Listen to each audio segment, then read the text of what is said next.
espace kingophone. Na posona lu question, est-ce que au communal lolaba ningo tamboli oyoki minoko bonia dans la ville, minoko bonia zolo bamao. Ivezo kamusa ngai banda na tamboli na lo balingala pe na tikali koyoka te mutu moko yebisa ngai ke makambo zoloba nazoyoka te e nazokuta bango moko bazoloba lingala nalingi koyebisa na yo kongolo ozolanda ngai boye langue eza facteur ya unité te langue mpe eza facteur ya cohésion te.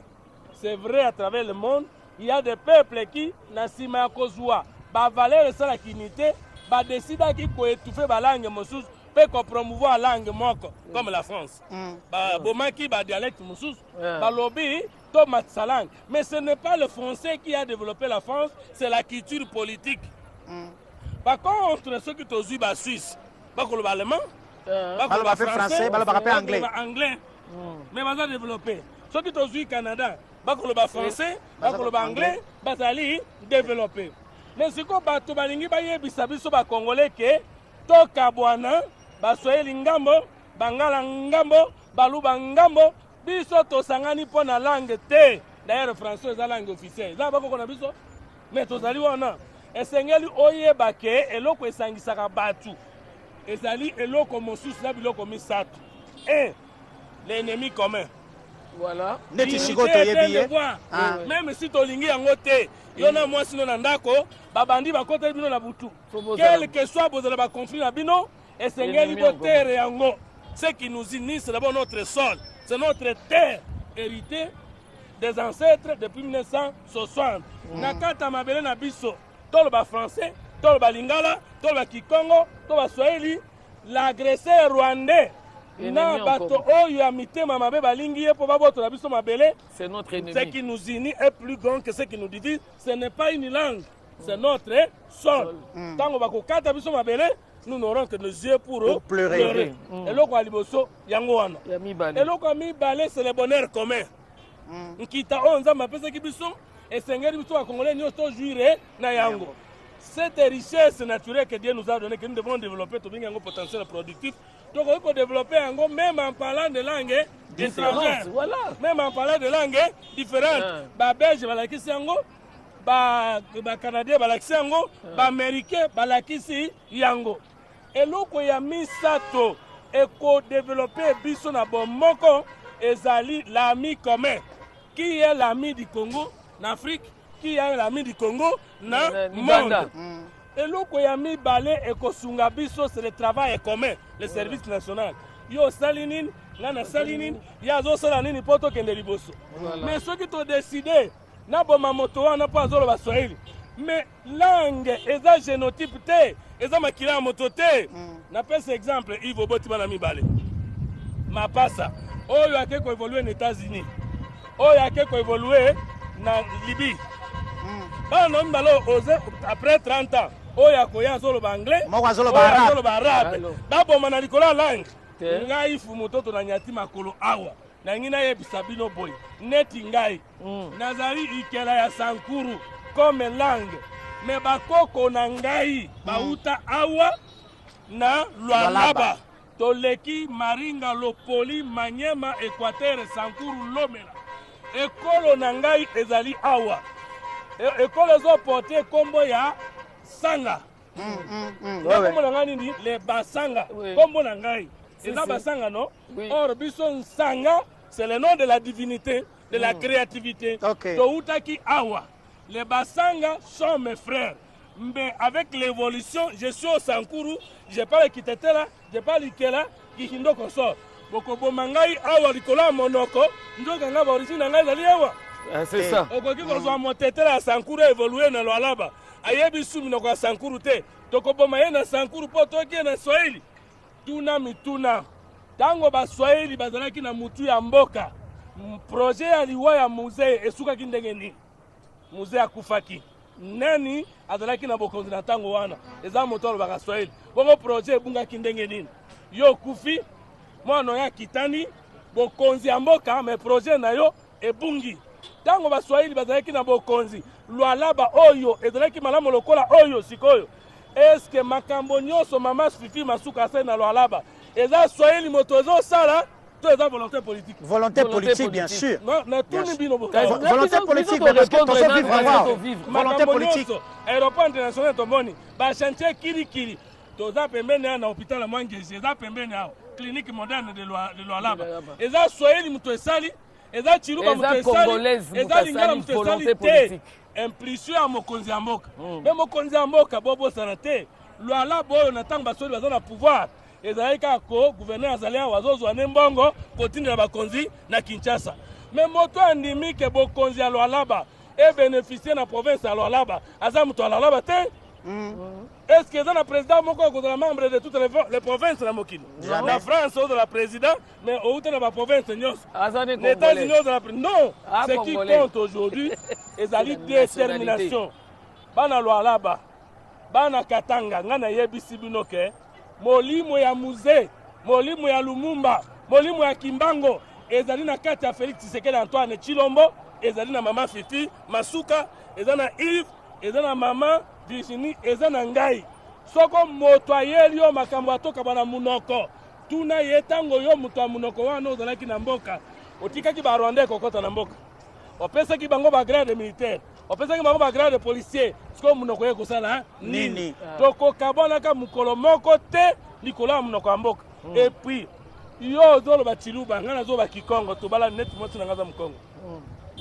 Yo Sankuru me mera za mukongo. Mera za mukongo. Masinga mawoso mwasi na ngai aza mukongo. So ngai na ba Kongo to koboma na ndenge nini? Minoko yango to sito balana. Minoko yango to sito yokana. Bana pe ba botami na université to tuna ki ya mukongo ki ya français ki ya anglais. Non. Classe ndezo sangisa biso. To sangane awo na likambo moko. Banguna bakoteli biso ezali Rwandais. To sangana likambo moko. To zana mokonzi moko oyo ngana yo to tiaki Félix Tshisekedi Antoine Tshilombo. To tiaki na nzela manduki te, to tiaki na nzela bitumba te, to tiaki na nzela maponambi. Soki manda na ekoki akei toponi mosusu. Soki azana manda tolingi ete biso bakonzi nene to kolongola ye. Makambo ke yo kende yo sisi manda na yo, yo général major, ozongela biso na kipeto na soda, oya kokabola biso likola minoko, biso na Lualaba to teleme to lobi, ekoki kwaziki ambosila ekoka to boyi mboka na biso to kotikala moto moko. Alors je vais essayer de faire un petit pas un résumé, mais je vais essayer de communiquer la pensée de Fumuto en Swahili. Maintenant que leo batoto bote ya Katanga na pasha ba comprendre que hii mugini ni ya yetu shibote. Général Major Joseph Kabila alikuwa président hapa. Moi peke munayua après le démembrement vile Lualaba ikuwaka. Gouverneur yenyewe alikuwa mu fonction, ilikuwa Moïse Katumbi Chapwe pendant 8 ans. 8 ans. Akukuwa manjia, akukuwa mahopito, akukuwa maekola hapa. Alianza chuo na kuya hapa, anabeba pesa, anabeba franka, anarudia Lubumbashi. Kufika Lubumbashi anapata makuta, anaanza kukabuliwa na batu bele walikuwa Kinshasa. Leo volonté politique ya président de la République inafanya que Mama Fifi Masuka anapata bâton de commandement. C'est vrai, batu biko mkombanisha, mais la volonté politique y est pour que le Lualaba ikuwe vile inakuwa leo. Manake banduku muko naona saa ingine sasa niko nasema pa maimaji iko napita mu drone. Muangalie Lualaba. Mufanye sasa comparaison Lualaba ya 2000 Kolwezi ya 2001, Kolwezi ya 1999, Kolwezi ya 97 na Kolwezi ya 2025, ya 2024, ya 2023. Manake kuko maefort nguvu sana menye bene nchi banafanya kutokea rais Félix Antoine Tshisekedi tushuka kwa Mama Fifi Masuka, kazi iko nafanikana hapa Lualaba. Na pasha wewe na mie tusoutenir l'institution juu nchi yetu iende mbele. Voilà, alors Merci. Il a déjà tout dit, on va essayer de chuter. Souki Sabot. Nathan on a commissaires spéciaux et Tchamaki na général major Joseph Kabila en violation des dispositions verrouillées de la Constitution. Et l'UDPS n'avait pas pris les armes ce jour-là. Donc, bana Katanga, bana Lualaba, bana Kolwezi, IDPS, nous autres, nous avons lutté 37 ans avec la non-violence. Est-ce que violation à la Constitution a quitté? Est-ce que moi, la gouvernance a quitté? Nous n'avons jamais décidé de prendre les armes contre le Congo pour arriver au pouvoir. Joseph Kabila a violé la Constitution, nommant les commissaires spéciaux. Yé Ayakiawa. Botu Nanga, il y a combien de supermarchés les lots?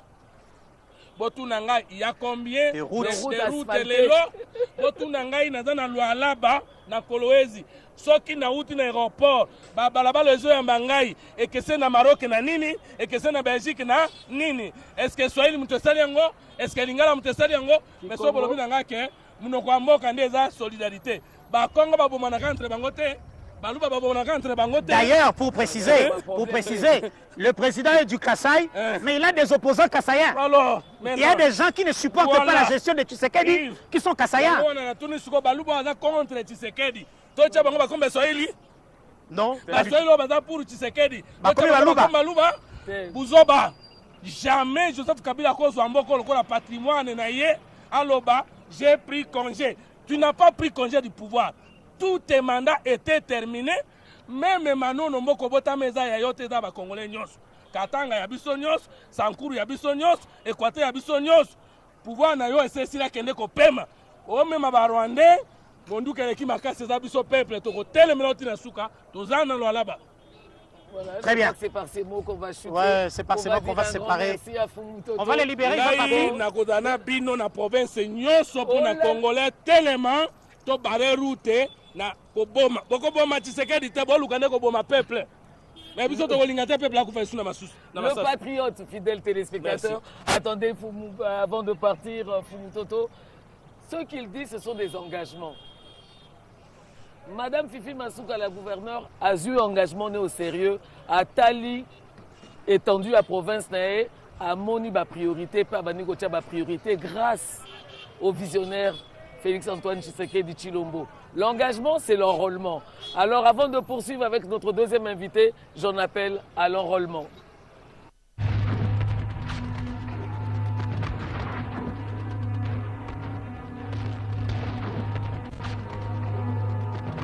Kasongo, je suis fier de toi, mon fils. Je respecte ta décision pour l'amour de la patrie. Ton père a toujours dit qu'un homme a le devoir de défendre sa patrie. Je t'aime, Léa. Plus que tout au monde. Mais je dois partir.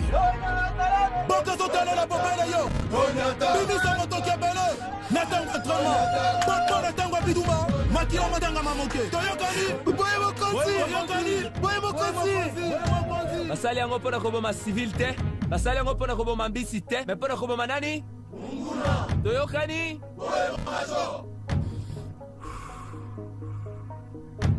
Master, solo nalembi kasi mpona bolingo mboka na nga Congo tokokende tina suka ya formation. Awa bosilisi koyekola manduki manso. Donnez tout pour la patrie. Tout pour la patrie.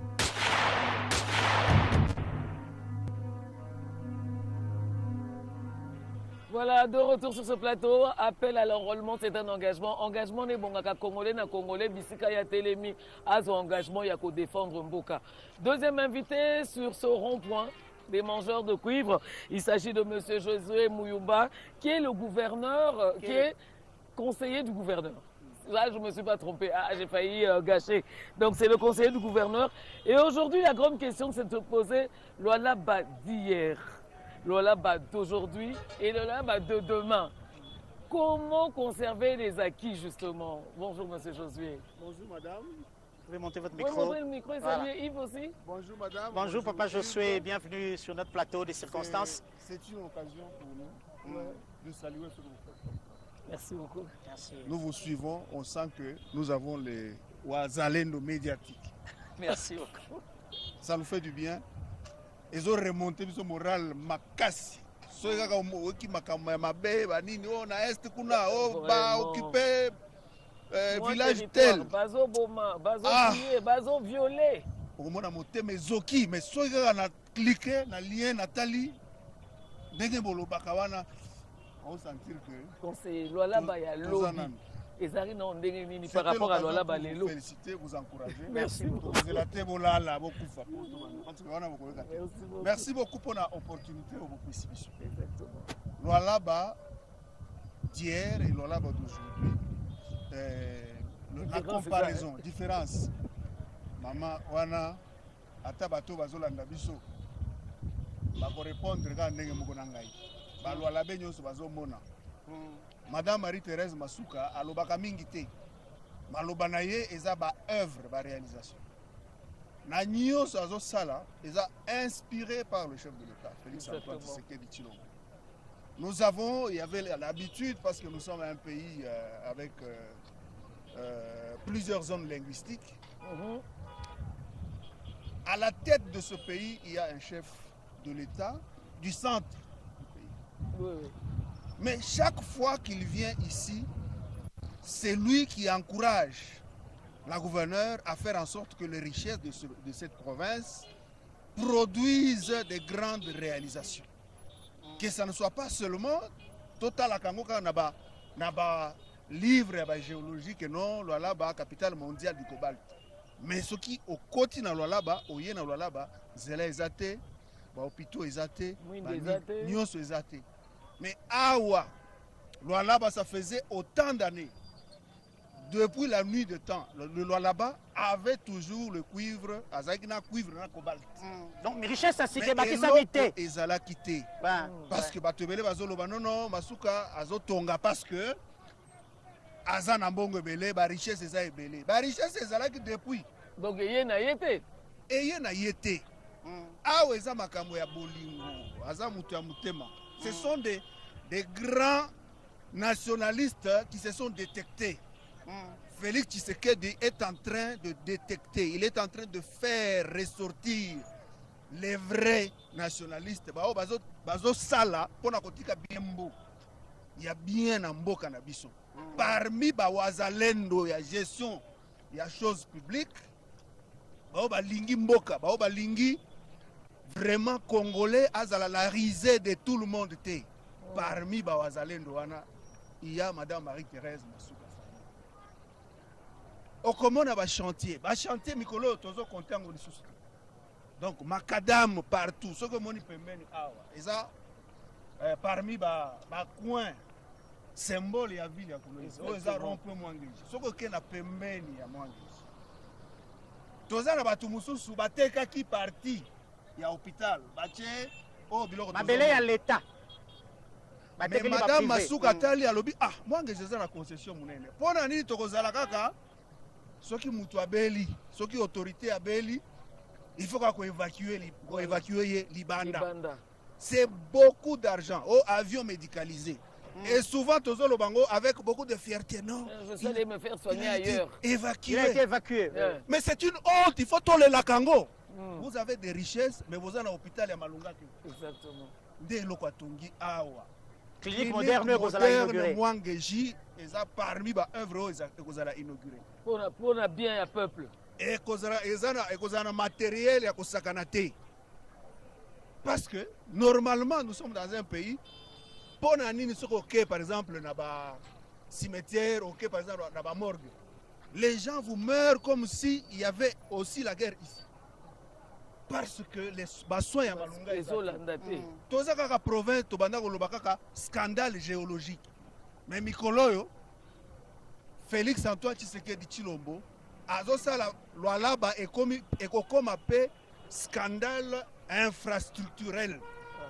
Donc vous en avez immeuble et vous en avez soins ya lobby à lwalaba somo trop et vous en avez somo biso tozo sambela kaka Zamba apesaka Fachi Bomoi apesa maman Masuka Bomoi parce que ceux qui kokisi lisusu 2 ans liboso vous allez voir que bokobanda koya boye kobunga parce que ndenge bazo vitesse oyo baza nango pona kotonga province oyo tala biloko lokola ba pont Ludi Lufu ezaki pont moko endommagé pour freiner l'avancée ya ba rebelle na Angola. Donc et ça là qui que na territoire ya Muchacha parti moko etikalaki neti parti etikali côté ya Zambie net parti oublié. Oui parce que moi okati sangambo ezaki bana babanda kotanga siko na Zambie bakomi koloba ba langue ya Zambie ba diplôme ya Zambie donc c'était pas bien parce que moi bakati ya koto ezaki mais sikoyo avec Tshisekedi atongi ba pont tala beauté à ba pont ça fait que ba parti à ba congolais oyo bazalaki sur la voie ya kobunga Baza reconnecté au pays, avec le pays. Na mboka na biso na Lualaba. Donc bato ba kufa ka banda ko kufa pona okatisa kaka. Soki mbula eza ebele, c'était compliqué. Et maintenant avec Tshisekedi, plus de 40 ans après, voici maintenant. Donc ce sont des ouvrages en l'espace de 4 ans. Donc il faut compter plus de 200 projets. Très bien. Il y a des grands ouvrages. Oh, tozo mona na miso. Vous voyez maman. Ero moko biso to komi ko kana so to. Ah, ona nini. Basi ba komi ko ki sabiso soni. Nous avons échoué vraiment. Question de ngana tuna. Wana biso na yo to échoué ba ba gagner biso hein. Problème c'est quand même problème. Ngana tuna, mais quel est le rôle de l'homme awa na Lualaba? Que fait les hommes? Que font les hommes? Biloko tozo mona masuka bolingo eleki na ndelo. Alingi vraiment alingi Congo alingi mboka na ye koleka parce que chaque fois ceux qui a voyagé ceux qui ont la plupart des autorités na biso la plupart oh j'ai étudié en Belgique et tout ça bon mon akabilo ko ebele na Belgique nous sommes tu ebele oh Tour Eiffel oh photo na Tour Eiffel c'est une honte et bazo mona kuna mais ceux qui bazongi awa bazo bonsaka ba ndako na bango mona villa ceux qui côté au mona Libanda, Bafulu, mais ça étranger. Ça c'est une autre logique avec Fachi, avec Masuka. Donc tout le monde à Libanda, Tome Mango et Panabisu. Très bien, papa conseiller. Papa conseiller. Tout ceci ne peut pas être réalisé sans la paix. Ouais. Quelle est la valeur que le Lualabé accorde à la paix, à la stabilité des institutions, et en province et au niveau national? En tout cas, c'est vraiment une question pertinente. Parce que Belé, oh non, parce que banguna wana ba Rwandais bazolo ba Swahili lokola biso bazo utiliser ba Congolais. Oh tozo benga ba pantin. Parce que bazo utiliser langage wana pour chercher à avoir un couloir pour nous diviser. Voilà. J'aimerais profiter de votre micro.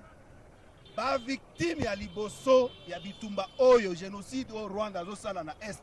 Eza ba Swahili. Eza ba Swahili nde ba victime ya liboso. Donc eloko wana ya ba Swahili papa kuna bangala bazokufa te. Na Kisasa za na kimia. Ba Congo partout. Baza na kimia. Mais pour nani ba ko utiliser que parce que ba toana bazolo ba Swahili botike la bango couloir. Soki ba yé.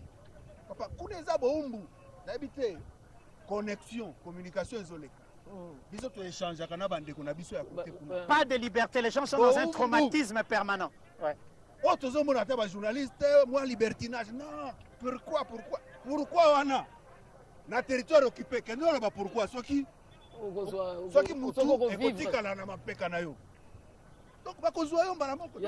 papa conseiller. Il faut saluer. Avant de chuter dans la question naïve, il faudrait ne pas oublier de donner un message essentiel. Éveil patriotique, il faut le bélango na minoronyoso parce que to boy ko kangamaka dans Swahili oyo ko makaka Swahili. Voilà. Donc a wa tolinto ebisa ba imboka boy. Vitesse au tozomona ya développement. Oyo Félix Antoine Tshisekedi azo impulser na mboka na biso. En tout cas, nano tomona ngo ti. Soki tolingi développement et koba. Soki tolingi modernisation ya mboka na biso ndenge tomona na Lualaba et continuer. Nous avons le devoir de barrer la route à ces envahisseurs. Mouze yakina bango a reversé à la talibo. Ah, nyonso bazo memaka epa na bango. Mais nyonso bazo memaka epa na bango. Bozo mona ngo boye. Siko bozo linga baya. Bazo bakobuka bakobebisa nyonso. Nous avons le devoir, ma jeune au bozolanda biso. Ba Lualabé. Tout qu'on a devoir ya ku freiner ba le batu ba sikanyange huko. Na kujiarole ba mingi mu forces armées yetu. Parce que c'est à ce prix, nous tutakuwa na ba officiers militaires ba mingi, tutakuwa na ba soldats ba mingi, na haitafanya que kama beko nasoma ordonnance, oh tel est élevé au rang de général, de major. Moi je courir assez non, pourquoi ba kweto banapo? Ça veut dire quoi? Ni i moment yi, je ya ku sécuriser inchi yetu. c'est l'occasion de saluer bravoure ya ba wazalendo. Bravoure wazalendo, ça veut dire c'est la population qui s'est dit au futa biso te biso de défendre mabele na biso parce que sujet il y a existence ya mutu c'est ça mabele.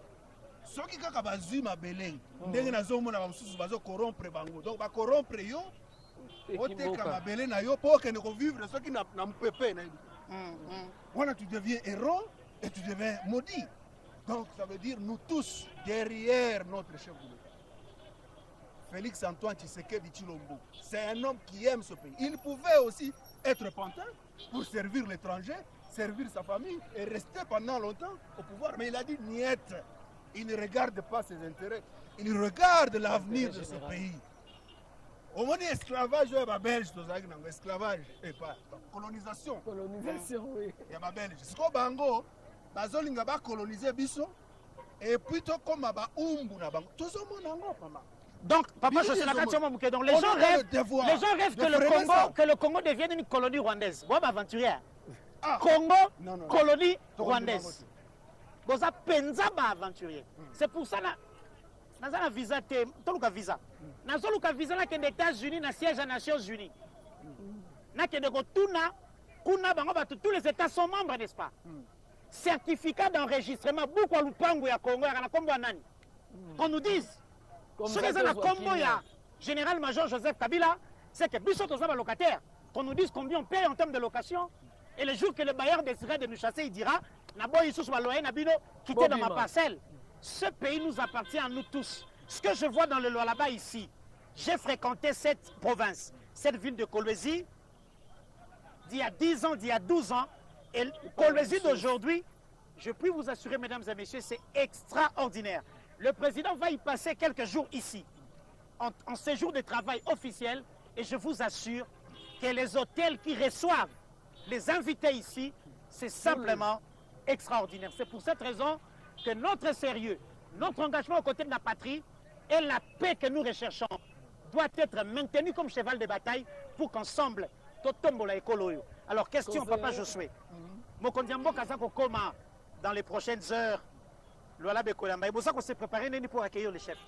En tout cas, le comité d'organisation, comité c'est la gouverneure elle-même.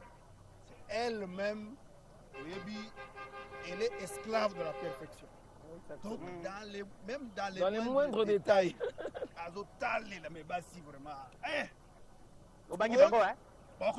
Que font les hommes au loin là-bas? Mais, en tout cas, sur le plan de l'organisation, la commission Nyonso, et puis, la préparation, la préparatif, et bandaki kala. Si c'est 2 mois ou 3 mois avant déjà, et bandaki. Donc, awa, ma camion sur touche finale, touche ya suka kaka, mais jusque là, tozo senga ba loi labé, ba fongola mitema, fongola maboko na bango pour accueillir le chef de l'État en grand nombre et lui dire merci parce que makambo a sali na loi laba. Il pouvait au senga batindira kaba mongo atonga na ba fief na ele kasa. Tala bolingwaza nango, il incite, il insuffle, il pousse le gouvernement provincial à construire. Je vais terminer par là. Non, pour un chef de l'État, est-ce que vous savez d'abord, arrivé à chef de l'État, plus de 2000 personnes, hôtel, grand lard, Nicolo. L'économie locale tourne. Un restaurant, un photographe. Donc, c'est tout le monde à Zozwa intérêt parce que chef de l'État a un Nzoko. Place, il faut bilembo aminer. Donc ça veut dire que si nous devons être fiers parce que l'arrivée à inviter Oyo, c'est tout le monde, toute l'économie est boostée. Kutungana kolinga, ayaka yaka kaka ayaka yaka. Pour ça la économie bien. Papa, ils ont boosté ya kosangana te. Na éviter ce qui n'a kosi. Est-ce que mina landa moi va ma hôtel. Si moi voter, ma espace qui occupé, réservé. Si moi on a check. C'est l'arrivée du chef de l'État. C'est pas n'importe qui. Donc nous devons être fiers, lui dire merci parce que tout ce que tu as apa, ni yenje kona mupatia mama akili ya kuyenga manjiangare aéroport international. Angaria Mama Somo, Manjia, même les rues ici. Donc, ceux qui ont mori dans Zela, il y a Mabele, na Tongo. Ceux qui ont les Ganamoi, on a tout ça, sable, manini, on a passé ma kangi déjà. Donc, à tout moment, le travail est en train d'être fait. On ouvre un chantier. Voilà. Merci beaucoup, monsieur le conseiller. Nous n'allons pas abuser de votre temps, évidemment. Nous allons vous proposer ce texte. Yves, tu ne l'as jamais fait, tu n'as jamais testé cela. Le serment du citoyen, donc c'est une personne qui se dit être congolais, respecter les biens d'autrui, respecter les lois de la République et le bien public, évidemment. Nous allons vous inviter à suivre cela et c'est un exercice que nous demandons à chaque Congolais, quel que soit son niveau, de le pratiquer. Serment du citoyen.